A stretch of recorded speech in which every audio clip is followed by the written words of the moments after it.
안녕하세요. 한강교회 청년부 여러분. 8월 3일 월요일 큐티라디오 틈을 시작합니다. 지난 한 주 잘 쉬셨나요? 방학으로 잠시 우리 큐티라디오 틈이 멈춰 있었는데 오늘 다시 여러분을 이렇게 만나게 되니 반갑습니다. 다시 시작하기 전에 우리가 어디까지 왔는지 잠깐 짚어보도록 하겠습니다. 우리가 일주일 동안 쉬는 그 방학 전에 우리는 이사야 7장 아하스 왕에게 임마누엘의 징조가 주어지는 장면까지 우리가 함께 읽었는데요.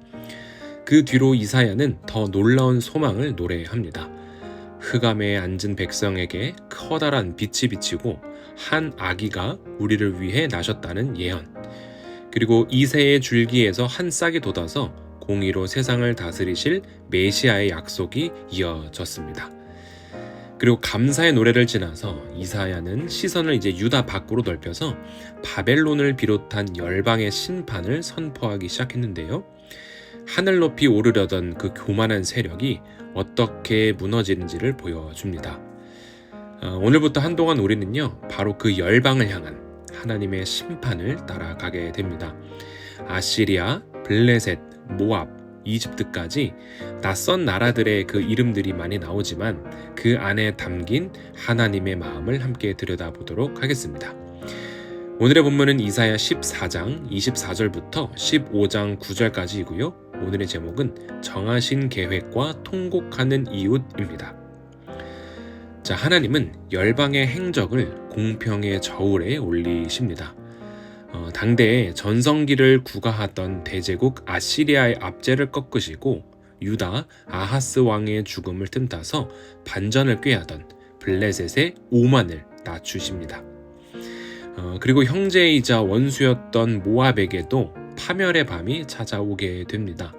밤사이에 들이닥친 그 심판은 모압의 주요 도성을 초토화시키고 그들의 자부심을 통곡으로 바꾸게 됩니다.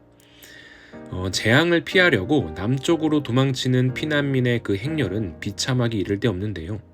사막의 시내를 건너며 목숨을 구걸하는 그들의 절규가 온 땅에 진동한다라고 성서는 이야기합니다. 자, 그런데 죄를 벌하시는 것은 하나님께 타협할 수 없는 정의이지만 징계의 매를 드신 하나님의 손은 떨리고 마음은 찢어집니다. 하나님은 심판을 즐기시는 폭군이 아니라 괴로움 가운데 공의를 완성하시는 자비로운 군주다라고 오늘 성서는 이야기합니다. 자, 그렇다면 오늘의 본문에서 알 수 있는 하나님은 어떠한 분이실까요? 인간의 역사는 결코 하나님의 계획을 벗어날 수 없고 하나님께서 작정하신 일은 반드시 성취된다라는 것입니다. 한 제국의 흥망성쇠를 결정짓는 분은 세상의 권력자가 아닌 만군의 주 하나님이시다라는 겁니다. 오늘날 비정한 국제질서의 최종 종착지 역시 하나님의 공의로운 심판대라는 것을 우리는 기억해야 합니다.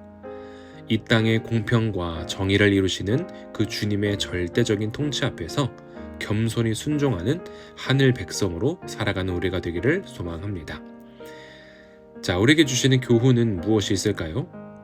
하나님은 힘 있는 자들 틈에서 짓눌린 백성의 피난처가 되어 주십니다.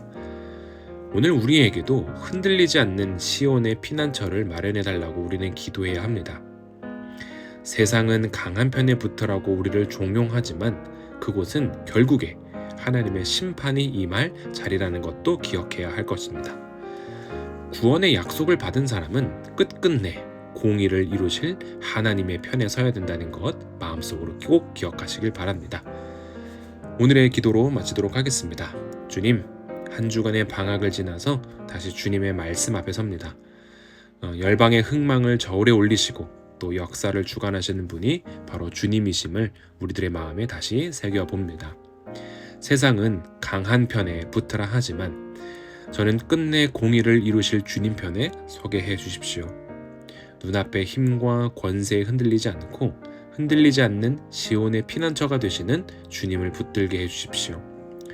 심판마저 괴로운 마음으로 행하시는 자비로운 주님의 마음을 닮아서 짓눌린 이웃의 아픔에 함께 아파하게 해주십시오. 뜻을 반드시 이루시는 주님의 그 주권 앞에 겸손히 무릎 꿇게 해주십시오. 예수님의 이름으로 기도합니다. 아멘.